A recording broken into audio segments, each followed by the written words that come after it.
Good morning, good afternoon, and good evening. This is Laura Mennell, and I'm with Galaxy on Comic-Con Radio.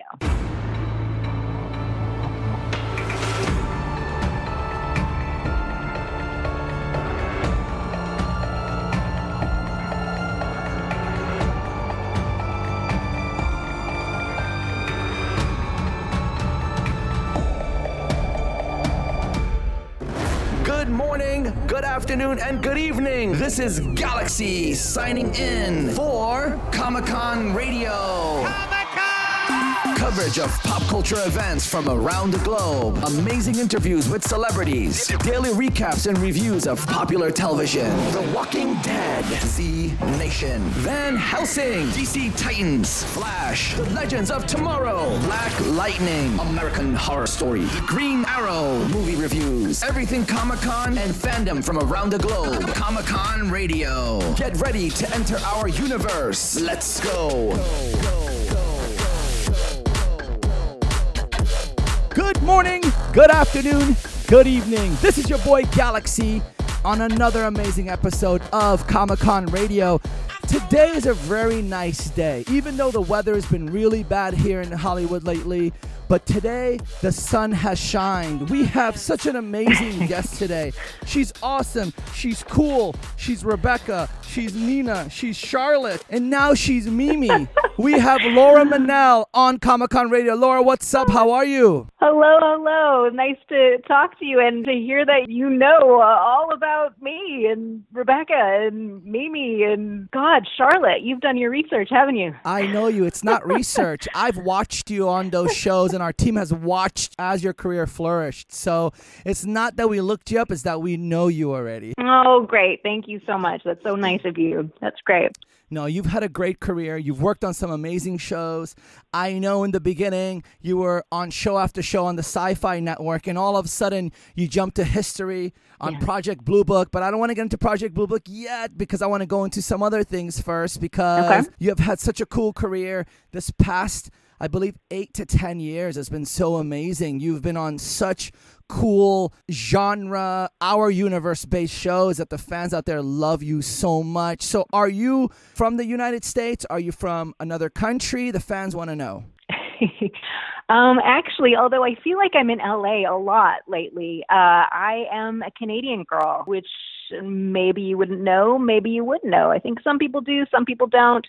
But I am from Vancouver, BC, so still West Coast. Easy to make the trip down to LA, but yeah, that's where I'm from.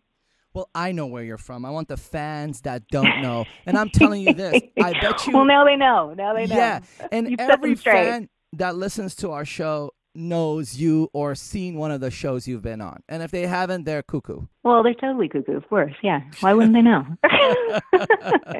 You're very funny. Now, you know, a lot of people don't know that you were also on Watchmen. Yeah. Yes. Yeah, Zack Snyder's Watchmen. It's still one of my most favorite experiences to this day. I mean, walking on those sets, they probably were the most amazing sets, especially for me, because I got to be part of, the 50s to the 80s in that show, playing Janie Slater and, you know, working with Billy Crudup. And it was pretty magical. It was a pretty great show to be part of. You've worked on some amazing shows with some amazing co-stars. Or those co-stars have worked with your amazing self, you know, vice versa. But like it's such cool genre-based, supernatural, high intense, my universe, my galaxy type of shows, which I love. I've been very, very lucky. I've been lucky to be steadily working on something constantly and some really good shows. Which one of the shows, Van Helsing, Alpha's Haven, and Project Blue Book, was your favorite to work on? I know Project Blue Book is your current favorite. You're asking me to pick favorites. Yes, That's tricky. That's totally tricky. And you're narrowing it down. You're like not giving me choices. But I guess that's the fun of it all.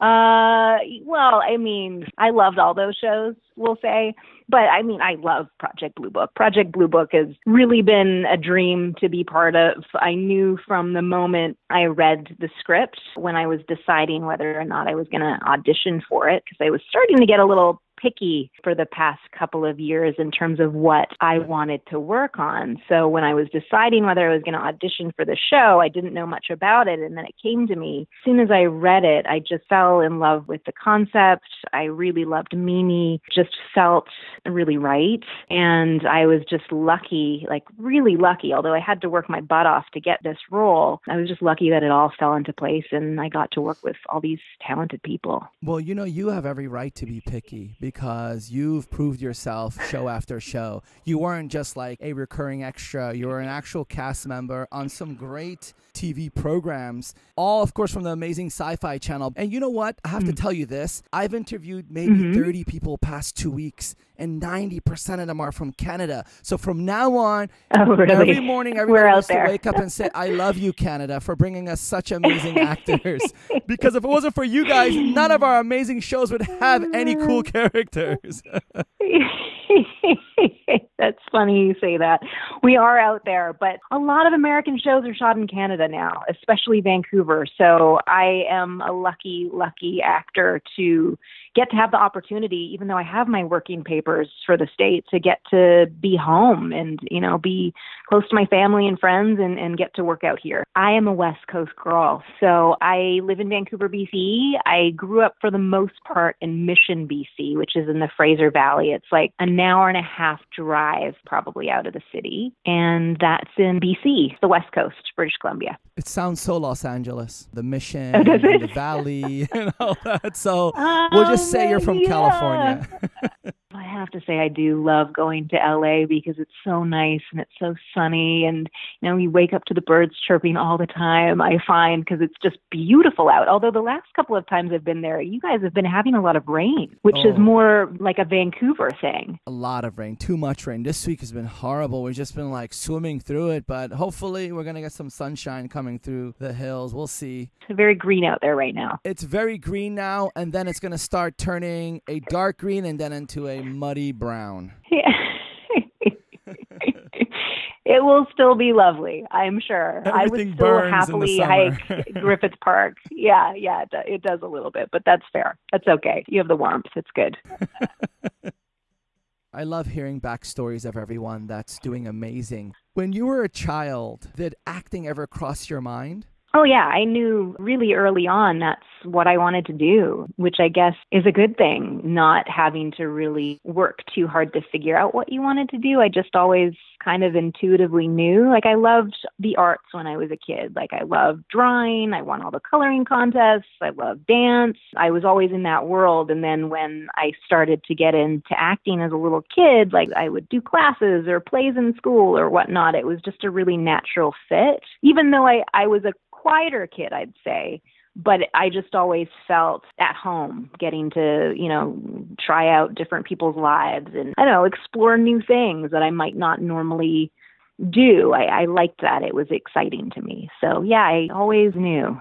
When you got a little bit older, I know acting was a bug inside of you and you always knew that you wanted to be an actor or actress. What year can you say that acting bug really turned on? You know what? It honestly always was really on when I was younger. I mean, when I was little, Mom had me going to and this was my choice. I went to improv classes and there was a big 80s boom in the film industry when I was a little kid. And I really wanted to be part of it. MacGyver was on and 21 Jump Street. And I think the movie Roxanne and lots of stuff was shooting out here. I think my parents were a little scared to let me jump into that right then, but I would go to the Vancouver Youth Theater and study there. But I always knew. And in high school, I finally was able to get an agent. And I remember taking the train in from Mission to the city and I'd auditioned for things. And I think I got my first job at 17. So it's been a little while and I kept going and, went to theater school at the University of the Fraser Valley and,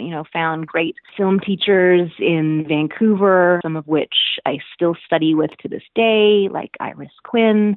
Yeah, it's just something that I've always done. It's bizarre. It's just sort of second nature to me. I can see you're driven. And then at age of 21, you landed 13 Ghosts. And you were Susan LeGros, right? Yeah. The bound woman. Nobody would know that but us here at Comic-Con Radio.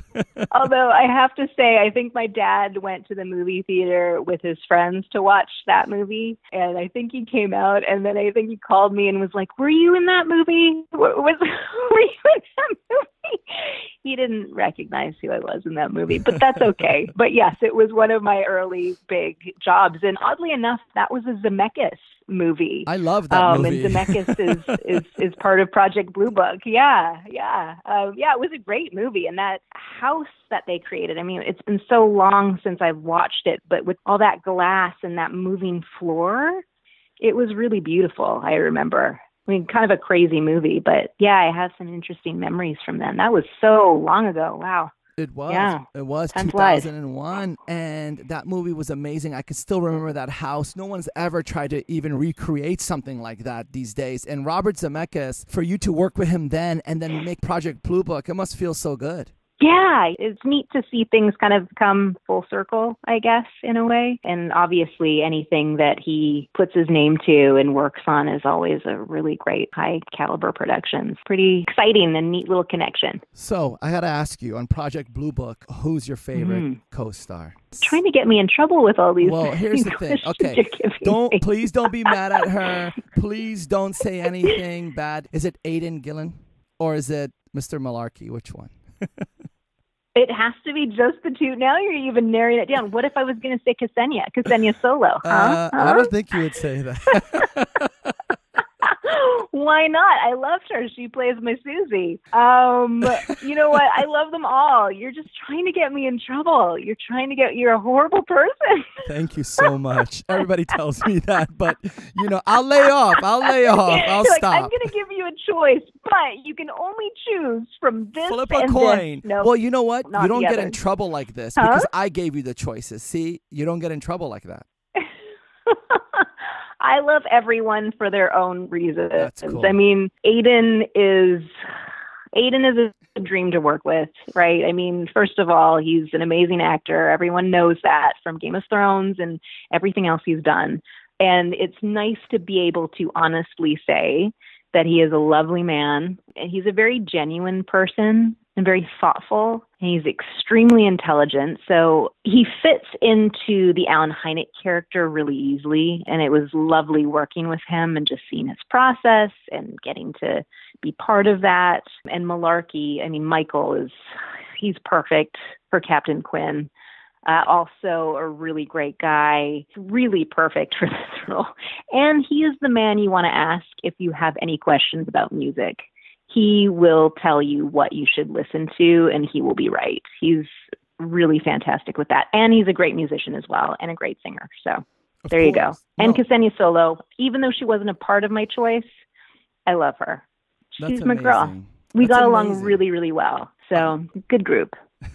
It's amazing to hear. That's a very humble answer, and that's what I wanted to get from you because I know you weren't going to choose anybody. I knew you were going to say everyone, but then it's little bits come out like that, right? If I say, well, how is this guy or that guy? You're going to be like, well, he's this and she's that, but you kind of came out with it and you captured the essence of who they are. They're really great. All of them are great. Neil McDonough, Michael Harney, Ksenia Solo. Yes, I love them as well. Everybody. Yeah. But you know what? Yeah, everybody. You are. And such great actors, too. Yes. But let me tell you something. You are the yin to the yang of the show. Because on one aspect, it's Michael Malarkey and Aidan doing their thing. And on another aspect, it's you figuring out so many things, which makes the show so great. It gives it so much depth. And you're such a perfect part of it. We really love it. Thank you. I've loved being part of the show. And I think Mimi's also really interesting because with her character, you get to explore a lot of the 1950s and, what it would have been like for women during that time. So it's been really fun to get to play with a lot of that stuff as she's been sort of coming into her own and trying to sort of find her inner strength and, exploring what that means to be a woman during a time when they were relegated more to just the domestic sphere of things, right? So I've loved getting to that. It's been really interesting. That's so cool to hear. I was chatting with one of the stars of Siren yesterday, and we talked about how Ellen Powell was perfect to play the Siren. And then I was thinking, Yeah. I was sitting with the producers. I was like, isn't Laura Mennell just made for the role of Mimi? It was designed for you. Like nobody else can play. Your look, the way you walk, your hair, you look like you're from the 50s. And do you think if you lived in the 50s, you would be just like that? No. No. Okay. I mean, I think Mimi is starting to find her inner strength. I don't think I'd be like the housewife. I think I'm a little bit more independent than that. But I do really connect, I guess, in a way with Mimi starting to come into her own. I think I really understand that journey, I guess. But I love the look of our show and, the wardrobe and the hair and the makeup.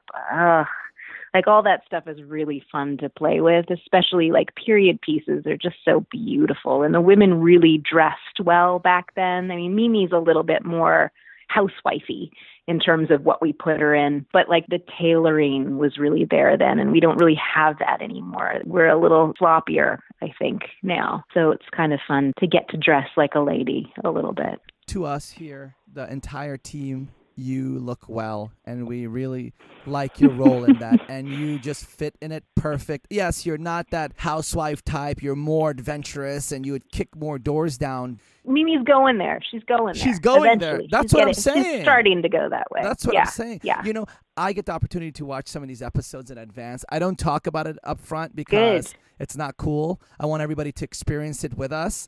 But I see what's up. I see what's going on, and I can't wait for season 2. I know, me too. Well, I mean, we need to wait for like an official confirmation, but You're going to get it. Come on. We better get it. It would be really sad if we didn't, but I think it's looking pretty good. I think we should get it. You so guys are the we just have to show on the History Channel. Viking. We're doing pretty well. Done. Their season's over. You guys are moving history along. I can tell when a show does well. So I think it's doing well. I think it would be very surprising if we didn't. So yeah, it'll be really exciting to see what happens next season. I mean, this season alone, like every script I would get that, David O'Leary, our creator, and Sean Jablonski, our showrunner, would kind of whip together, I would just be glued to it. Like, what's going to happen next? And I'd always be really excited about it.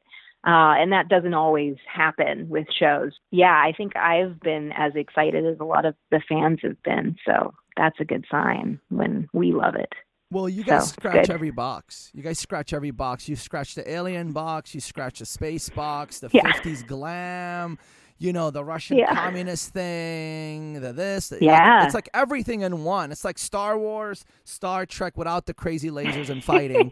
But it's cool, though, because it's also like we're exploring like a real little slice of American history. And also the fact that it's like these were actual real classified cases that were at one point not accessible to the public. And it's neat to sort of peel back that later and look into what that was really about. And some of these cases just kind of blow your mind a little bit. And even with the way they've been explained away, possibly, sometimes you might go, wait a second, but what about this? Or what about that? We always sort of try to show different angles and different explanations, and sometimes leave it open to the viewer as to how they might feel about it. So I think that's cool. Ever since working on the show, do you have a little more belief in aliens?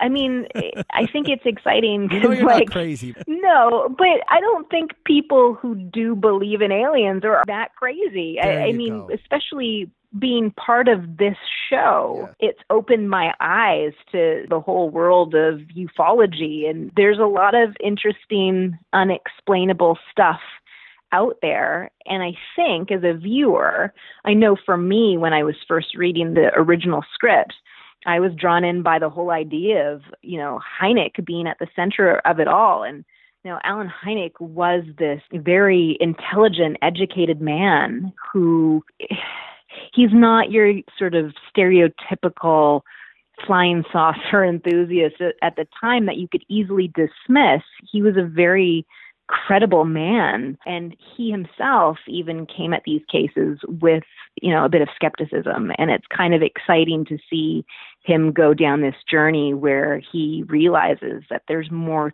to this UFO phenomena than meets the eye. There's a lot of unexplainable things out there, and I think that's what really sets our show apart and makes it really interesting. So yeah, I think it makes you want to believe. Of course. And it's fun, right? Like, it's not just static and giving you all these facts, and like, we make it really entertaining as well. So yeah, it's opened my eyes a little bit for sure. Oh yeah, of course. It's alien, drama, action, all the goody goods for an amazing moment for people to just be tuned in and watch it. And, you know, the 50s era is very intriguing to a lot of people. They love that era because of the style and all these different things. And especially you guys fit in those characters so well. Everyone was picked so perfect. Good. It's just phenomenal. Wouldn't it have been cool to meet Dr. Hynek himself and get him to be your showrunner? It would have. But what's really neat about it all is that our consulting producers on the show are actually two of Hynek's sons, Joel Hynek and Paul Hynek, who are now adults. So it's very bizarre. Like, as an actor, you're talking to your character's real life son, who's now an adult and older than you. It's really bizarre, but really invaluable information. And for me, especially because, yes, I could look up Alan Hynek and I could, research all I wanted about him and his life and all that stuff. But it was difficult for Mimi to learn about her because there's not a lot out there on her. So it was really nice to get to talk to Joel and Paul. Specifically, Paul was a little bit more available for me, and Joel was really great with emailing. He was quite busy. I think he was working in China at the time. But they also introduced me to their sister, Roxanne Hynek. It's really nice that the family has been really invested. Even at the premiere that I just went to this past month, it was cool because I got to meet Mimi and Alan's granddaughter. She was at the premiere. Her name is Lauren. She's part of the film industry. She was lovely. She was wearing Mimi's earrings. It's just really, it's like bizarre. It's like there's still a bit of Alan out there and a little bit of Mimi out there through them, which is exciting. It's trippy, right? It just trips your mind that you could see these people you're playing. That's the actual grandchild. That's the real son. And you're talking to them and they're giving you source materials. And you're like, hey, what did your dad do here? Or what's going on there? And it's really cool. Right? Yeah, it's definitely been interesting for sure. I read an article, somebody said that they're afraid that you're going to be typecast because you play in so many science fiction roles. I don't think so. So oh my God, I'm so glad you brought that up. Needs to take it. We're going to discuss this right now, and then I can change Wikipedia. There you go. Whoever wrote that article, and I don't know who wrote it. In the garbage can. I can't remember the name, but this is what happened. They asked me the question, just as you said, are you afraid of being typecast in science fiction? And I didn't just respond, no, I'm not afraid of being typecast, as it's just basically written in Wikipedia, because it's just something simple like that, and that's all they said. I went on for probably 5 minutes and explained why.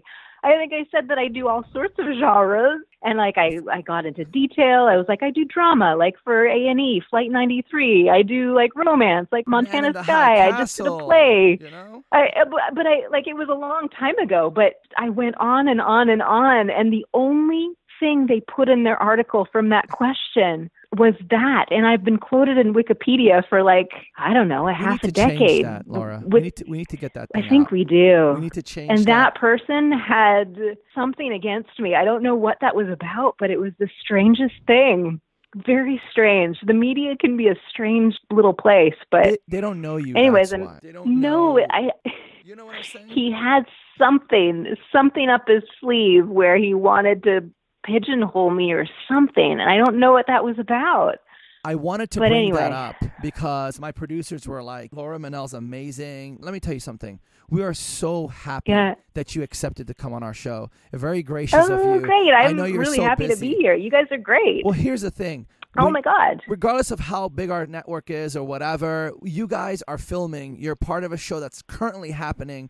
It's doing amazing, star-studded cast, and you took the time to come on our show. We love you for that. So the thing is that my producers wanted to bring that up because that's so wrong. You are so much more than that. You're 1,000 steps above that, and we have to bring that out. And we're going to push that. Thank you. We need to change Wikipedia. Someone out there needs to listen to this and then go into Wikipedia, change that, and you can source this specific interview. Well, one of our producers is going to make sure we can. We'll see what we can do to help out. Thank you. Thank you. You're hilarious. I mean, it hasn't been the end of the world, but I remember when that came out, I was like, oh, that's nice. Thanks. Oh no. It's like, this is your craft. This is your world. And then someone like saying that, it's like kind of like they're saying you are, but they're trying to like play the opposite. And you shouldn't have to explain yourself. You're really cool. You work hard. You're on amazing shows. You're very selective. You fit them right. And, you got to get Rebecca out and go after that person. And that's it. That's my inner Rebecca. Yeah, things would get a little bloody, I guess. It would be great, right? And then you could make them your slave, and then that's it. I could. It would be very confusing and bloody, and I don't know. I wanted to ask you, which of these four main characters that we love here, Rebecca, Nina, Charlotte, and Mimi, which one of these four do you most connect with? Probably Mimi, but I mean, that's also what I've been doing lately. For some reason, I connect with her journey of coming into her own, and I really empathize with certain things she's going through. Yeah, it would be really hard to say Rebecca because, I mean, she's a little sadistic and a little bit crazy. Well, sometimes you want Rebecca to come out, right? I weren't hoping that would be the answer. Sometimes when you're in a certain situation, you're like, okay, call Rebecca, call Rebecca. Yeah. Well, I seem like a very nice person, but don't mess with me because she's in there somewhere. Oh, yeah. I have done Comic-Cons. Yeah, I've done 3 now. Nice. This year I did 2. I did the New York Comic-Con and the San Diego Comic-Con with Blue Book. And a while back, I did Comic-Con with Alphas when we were in our 2nd season. So Comic-Con is just nuts in the best possible way, right? Your stuff was everywhere this year. Project Blue Book was like everywhere at Comic-Con. Good. You guys are marketing like there's no tomorrow. We had so much fun with the PR this year, which has been so great on our show. And the show has sent us to, Chicago, which was great because I'd never been before. So I got to hang out there for a few days after. And obviously LA and New York, as I just said, and Texas, and even France. We went to France to do MIPCOM. So we've been sort of all over the map, which is really great way to spread the word and to get to also explore screenings with fans is really interesting. Getting to do a screening and then a Q&A after, and getting to really connect with people who really are loving the show is really exciting. A nice sort of connection with the audience that's really intimate and not one-on-one because it's like you and your castmates and like a whole bunch of people in front of you. But still, you know what I mean? Like it's a nice way to connect and to share in whatever we've created with our fans. So it's been fun. Well, you know that once you're in 2nd and 3rd season, you're going to get the supernatural type of fans. Like, the TV show Supernaturals, their fans are so loving and diehard. Yeah. And they actually believe in the characters. Yes, they've been on forever. Yes. They believe in the characters like forever. That's the character. Like Chadwick was telling me in an interview, like they thought I was a real character. They came up to me and like, why did you kill so-and-so? And he's like, I didn't do that in real life. You're going to get that. No. You're going to get that. And just be careful with your DMs, okay? Because they're going to start sending you crazy pictures. Yeah, I've stopped sharing in the private message section. I've decided it's a good idea. But I do I'm trying to kind of get more into the social media aspect of things because it's fun and it's a nice way to connect with people. This year I've been really trying to get into it, which is good. But yeah, I don't do the private messages. So don't get upset with me if, I don't respond to those. Yep. They have to know that. The fans have to know that you're busy and you're running around and sometimes you can't get their direct messages because fans message us all the time. Oh, can you ask this question? Why you're not responding to me or why this and that? And they just have to know you're busy and you're doing things and you still love them. You see their messages, but you just can't get to everyone. Yeah. That's all. Yes, that's all. But no, it's nice to have a little connection with them. But yes, I gotcha. The DMs are a little much. Have you noticed your social media growing since Project Blue Book? Yeah, I mean, like I said, I just started to really kind of commit to the social media thing, and it's definitely starting to change, which is good. But I've also been more full in it now, I think, as opposed to before. It's fun. It is fun, yeah. And it's Yeah, an it is really amazing fun. tool. It's a really great way. It has its plus and minuses. The plus is you get to hear fans right away. The minus is there's no history anymore. There's no making a statement. It's like happening in the moment, which has its pros and cons too. But it is what it is, and it's a great tool. And, fans are going to reach out. And as the show keeps going, it's going to be hectic and crazy. You just have to play around with it even more and keep the fans up to date because you're going to get a lot of messages and a lot of different things from everybody. Yeah, but I mean, I've decided I really like Instagram, which is something I think I've only gotten into in the past little bit over a year, I think. And it's fun because it's a nice way to share with people in a way that's sort of like you're visually curating like a diary in a way of like fun images. I think it's just kind of I like that. I like the sort of visual aspect to it and kind of giving something of your life and what you're up to, but you can still, not get too private. But I like that. I think there's something fun about Instagram. I've given into it. I like it. I've been doing it almost every day, but sometimes I take little breaks, but I like it. I'm there. They can find me there. Finally opened up, right? Yes, that's right. That's right. We can share that, Mimi and I. There you go. That's what you can share. Do you sometimes, when you're on set, go like, oh my God, I'm actually acting on an amazing show, like OMG moment? Do you get those? I think you do get those sometimes. I mean, it's pretty fantastic to get to do what you've always wanted to do as a living, right? I think to be a working actor, it's a blessing. You're very lucky to get to do that. And there are times where you're like, wow, I can't believe I'm working with this person, or, oh my God, the show is actually really amazing. And this feels right. And it's nice when there's all these little synchronicities that kind of come into your life and everything feels right and is working out the way you get to work out. I don't like to place restrictions on my life in terms of, okay, this is exactly the way it has to go. I like to kind of intuitively sort of follow the breadcrumbs, as you will, and see what kind of feels right and comes back to me. But it's amazing when you can kind of just give in and it all works out. Don't know if it always will, but right now it feels right. It feels good. So I'm thankful. That's great to hear. The show you're on currently, it's a really heavy-duty, research-driven TV series.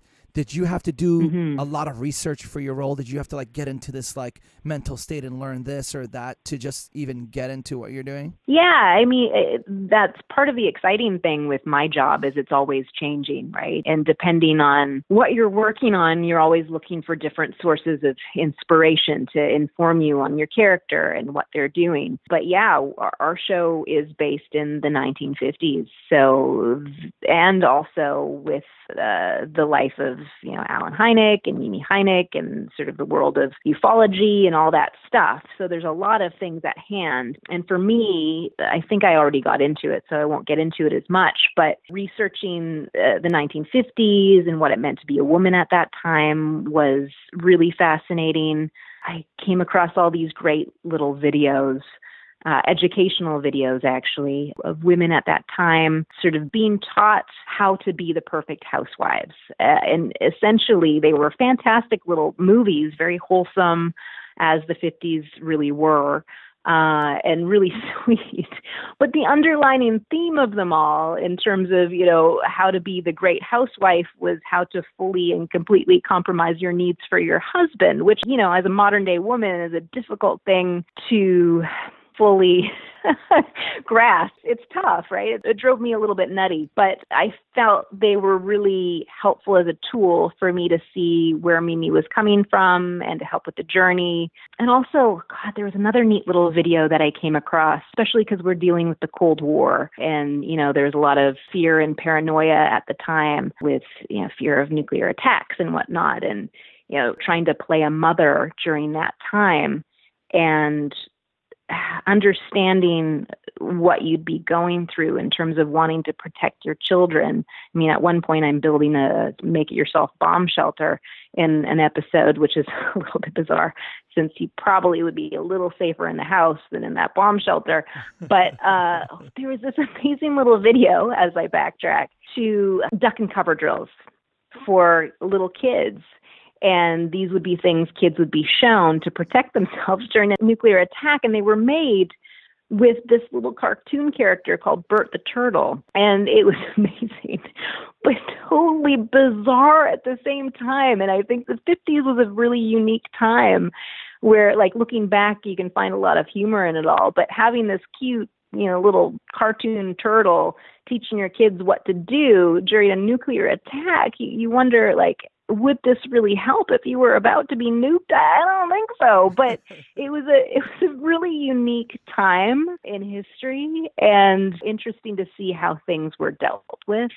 And just looking back is, always fascinating. So I enjoyed it. There was I could go on with all sorts of research that I did, but those were sort of the more interesting and semi-bizarre things that I got to come across. That's really cool to hear. It's really great to hear, because people have to go through certain things to play certain roles, and especially because you're portraying a real life person during a real life time in the history of the United States where we really went through this, but then it adds that alien aspect to it, which people are like, and it just makes great television. It's like real and ultra real, and then, oh my God, it's an alien, and for you to like look at these things, right, and study it and be like, okay, is this real? And then looking at a little turtle. I've seen a video like that. I've seen tons of stuff. It's funny to us now, but people can look it up. That was serious stuff, Then that's how you dealt with it then, which is another weird kind of thing, right? There's,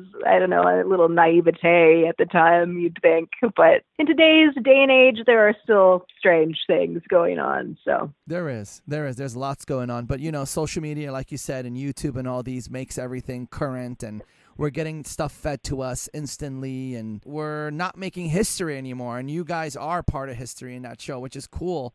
And you're learning a lot, because I didn't know about Dr. Hynek till I started researching and stuff like that. And it's a cool thing to know that this stuff is real. It's crazy. Yeah, and I think it's really interesting for people to learn about Alan Hynek. I think he's a fascinating man in history, and he should be someone that people should know about. I think it's probably really exciting for his family for all of this to be coming out right now. You think of his family a lot, which is great to hear. It's very nice of you.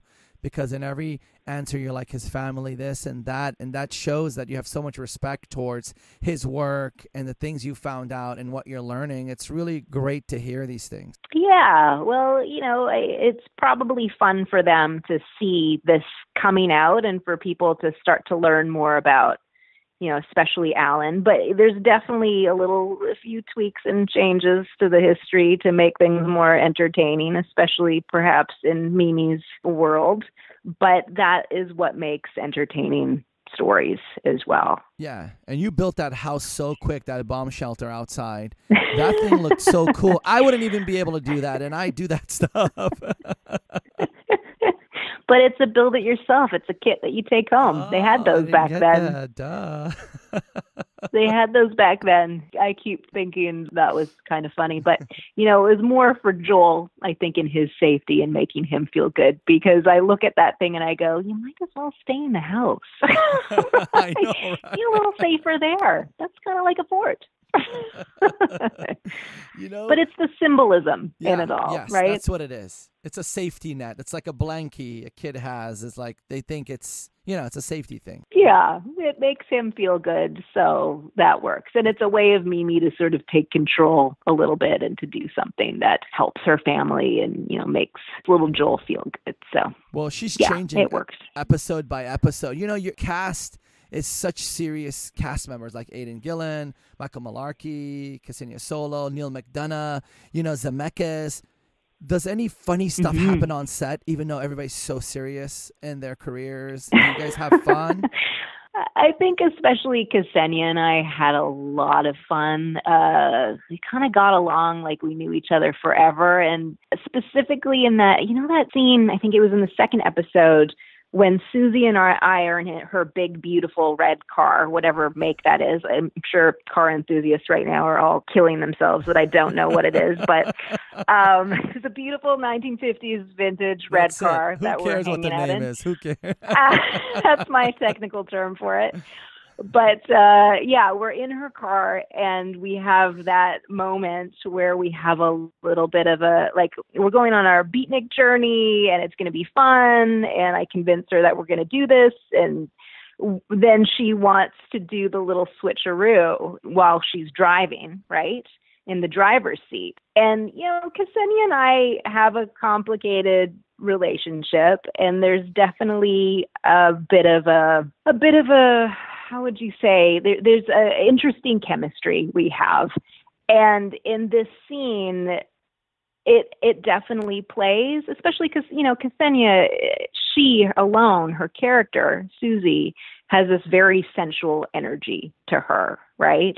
And I think most people would be drawn to that in a way. And I think for Mimi, it's very tough talking about two characters who have names that rhyme. For Mimi, she's drawn to Susie in a way because she's also not used to that kind of powerful female energy and sexuality, and she doesn't always know what to make with it, but she is drawn to it. And in that moment, when they have that switch, there's definitely a certain kind of chemistry that happens. So we have this beautiful scene where we're driving in her big fancy red car, having a fun time. It looks a little Velma and Louise-ish. And then we switch. But during the time that we shot this, it wasn't very sexy and it wasn't very seamless. And it was really, really difficult. I mean, you would think it would be super easy to switch places with those big, huge seats at the time because they are quite large. And it is one large, long seat, really. There's nothing in between. There's no break. But there's no room in between this big, huge steering wheel for your legs to really fit in and the seat. So for two people to switch, it was almost impossible. And we were just awkwardly moving around, and we had huge jackets on because the scene before we had already shot. And we left the house, and I was putting my jacket on and my scarf on. So we were trying the scene, and it was really, really difficult. But somehow we were able to figure it out quite awkwardly in the beginning. We took the little jackets off. That was the only way we could kind of make the switcheroo. And somehow we made it happen. And it looked quite artful and quite lovely in a way on the day. But when we did it, it was an interesting choreography to capture. So we figured it out. It was fun. What we see and what you guys do is totally something different. I've been on set many, many times, and what looks like, to the fans, it's not what it looks like, when you're on set. And to the fans, that scene was a very steamy scene. A lot of fans thought that was like a start of something, But I was like, nah, it's not going to go that early in this show. Well, we'll have to wait and see what happens. But, I mean, Mimi and Susie definitely have a connection, right? They definitely do. And I think a large part of that, Susie is able to lure Mimi in many ways. And one of those ways is that, Mimi has sort of been lonely in a way, right? And is also searching for something in her life and is sort of looking for meaning and feels a little stagnant. And I think when someone comes along in your life and makes a very strong connection with you and really sees you for who you are and sees the potential in you and helps you become stronger and really connects with you in an intimate, emotional way, of course you're going to have really strong feelings for them, right? And with Mimi being who she is and being so sensual, it's a bit bizarre. So we'll just have to see where that goes. She ran out of the bar scene really fast because she was like, "Uh-oh, it's getting real." It got a little uncomfortable for Mimi, just a little. She was like, "I gotta go." And there were a few more things, actually, when we shot it. There were a few more things for Mimi to react to, because at one point I was like, oh, Mimi's reaction's a little big. Where did all those things happen? But a little much for Mimi in the end. I think that was a little much, a little too soon. A little too much change. Yeah, a little too soon, too fast. This is the History Channel. We got to wait at least a season before we start finger twingling. But hey, but it's cool, though. It's cool. You know, that stuff is actually better than even actually doing the naughty, because that stuff is like, oh my God, you know, like your mind gets going, and that's the best thing. And I think Zemeckis knows what's up. And, you know, that really opened people's minds to say, oh, this is not just the Alien show. This is something more. This is something more. And also, you know, during that time, it is the 1950s, and things are a lot more repressive, especially for women and sexuality and that, all of that stuff. So it's interesting to play a little bit within that world. Of course. Well, it shows reality, because, you know, people still did things in the 50s. You know, we think they didn't, but, you know. Oh, yeah. Oh, yeah. No, people are people. Yeah. You know, Laura, I talk to you about Rebecca, and I speak to you about Nina, and we talk about Charlotte, and we talk about Mimi. We haven't talked about Laura. Who's Laura Mennell? Who is she to you? Who is Laura Mennell? That is a question that I keep having to answer for all these interviews. And it's funny, because Laura is the type of person that when she first, I'm talking about me as she, when I first meet people, I'm very good at turning the tables a bit. And instead of talking about myself, I'm usually really good about just talking about the other person and asking them questions and trying to make them feel good, especially if it's one-on-one. That's usually what I do and where I feel comfortable. And I'm usually much more interested in learning about other people than talking about myself. That's why I asked that, Laura, because you've answered in that way, and you've said, but we got to know what's up. And we know you from your characters because you play them well, and you could tell little bits of you come out here and there if you really pay attention. And I know you don't want to talk about yourself because you're humble. You know, that's just who you are. This a glamorous actress. But you know, sometimes it's all good to say it. It's okay. Oh yeah, no. I mean, who am I? What do I like to do? I have a cat. I love my cat. Sometimes I love hanging out with him more than other people. He's great. He's fantastic. I love to cook. Cooking is great. I love going out and having a good meal. Especially love East Indian food and East Indian spices. I like travel. I don't know. I know who you are. You know it. You know me in a nutshell. You are a travel-loving, cat-loving, spicy-eating, amazing actress that can wear many hats. Sure, I'll take it. And always do well. There you go. That's what I got from it. Done. I'm just gonna steal that from your mouth, and we'll put it on my IMDb page. That will be like my write-up. That's who you are. That's who you are. Did you take something away from every role? Has that guided you to be a certain type of Laura Mennell? You always play different roles, and they're going to affect you. Or, I mean, in some ways, my job, especially when I was younger, could have been seen as a great big dare, right? Like things that you're doing things that you might not normally be doing, right? And in doing all those things, it starts to open you up a lot more. It starts to open you up more to people and experiences, and it just makes you more open in general and changes you in a way, I guess. So yeah, I'm sure it has changed me. And if anything, it's just opened me up more. Does that make any sense? Is that a good response? Yeah, it makes sense. It makes sense because, you know, you're an 80s kid. 80s has a huge influence on everyone. You know, we're a certain type of person. We grew up around the coolest things, pop culture, and like Saved by the Bell and Three's Company. There were some really, there's some good TV shows, some really good teen movies. Best teen movies probably out there were from the 80s. Yeah. Ever. And that makes you a certain type of person because I know people that grew up in the 70s. They're so different from kids of the 80s. Oh, yeah. I'm thinking that has affected you, and now you've came that long path, and you were extremely picky, and then you picked the role of Mimi on Project Blue Book, and you're doing so amazing. I've been really lucky. So I've been, a lucky person, which is great. It's so amazing. Thank you. Thank you. I've been lucky. Is there anything you want to tell the fans out there before we head out? Oh, my goodness. Anything. Okay. Well, I would say I'm very thankful for the fans out there that watch the shows that I've been on and who've been really excited about the work that I do, because without them, I wouldn't be able to do what I want to do, what I love to do. So I would say thank you. Thank you very much.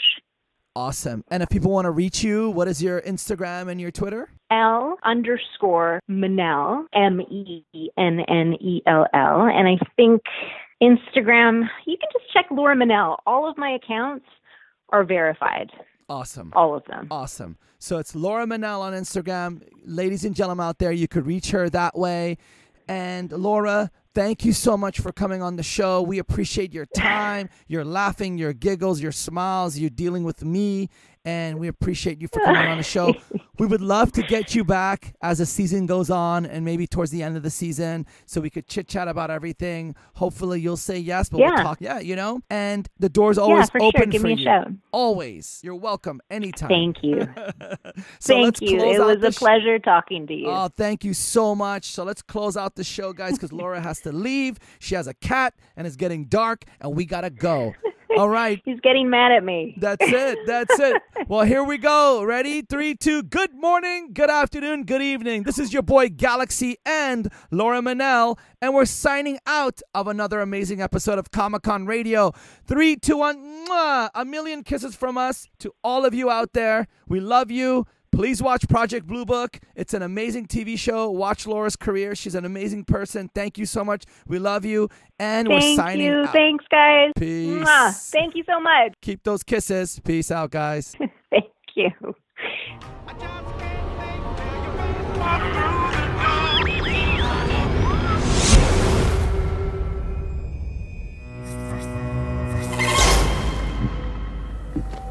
It went down just beyond those trees. Come on, this way! The whole forest smelled like death. Lord Almighty. And then saw that thing. As God is my witness, it was not of this world.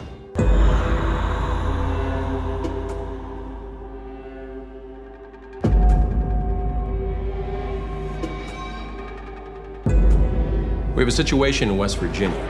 Family reported seeing something falling from the sky. I'll get down there right away. I need you to meet someone first. Name's Dr. Alan Hynek. You want me to investigate flying saucers? I want you to help me prove to the public the truth. They don't exist. Lori, Will, you can come on out now. Doctor, tell me what's happening to my babies. If you believe that you have seen these strange lights in the sky, would you please raise your hand? My name is Dr. Hynek. We understand that you saw an entity. The men in hats, and they were scared. You should be too. Alan's working on some really strange things. The flying saucers. More than that, I just don't feel safe anymore. I'm wondering if Professor Hynek will one day be a problem that needs solving. You think it's possible extraterrestrial life exists? The probability of us being alone in our universe is 0.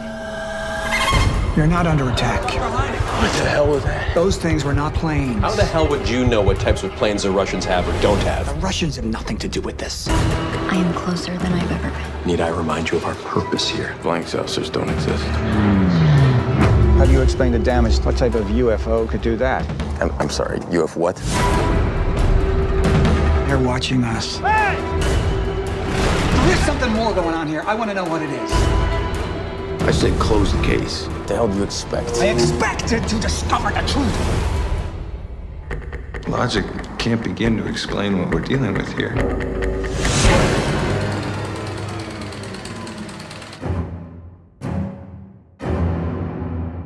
Good morning, good afternoon. afternoon, and good evening. This is Galaxy signing out from another amazing episode of Comic-Con Radio. Tune in for your daily shows of Comic-Con Radio. Go to comiccon-radio.com. Reach us on social media, Twitter, Facebook, Instagram, at Comic-Con Radio. You can call us toll-free right now. 800-976-0305. 800-976-0305. Comic-Con Radio, taking the world one listener at a time.